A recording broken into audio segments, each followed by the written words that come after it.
روزہ کیا ہوتا ہے؟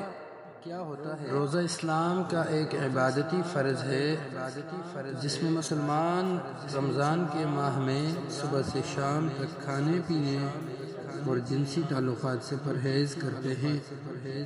روزہ اسلام کے 5 ارکان میں سے ایک رکن ہے اور اس کا مقصد اللہ کی طاعت، تقوی اور شکر کرنا ہے۔ روزہ رکھنے سے جسم اور روح کی صفائی ہوتی ہے اور مسلمانوں میں احساس اخوت اور ہمدردی پیدا ہوتا ہے۔ روزہ رکھنے کے لیے صبح کو کچھ کھا پی کر نیت کرنا ضروری ہے اور شام کو غروب آفتاب کے وقت اذان مغرب کے ساتھ کچھ کھا پی کر روزہ کھولنا ہوتا ہے۔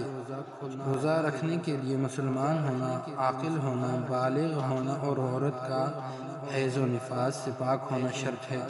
روزہ رکھنے کی بہت سے فضائل اور ثواب ہیں جو قرآن اور حدیث میں بیان کیے گئے ہیں۔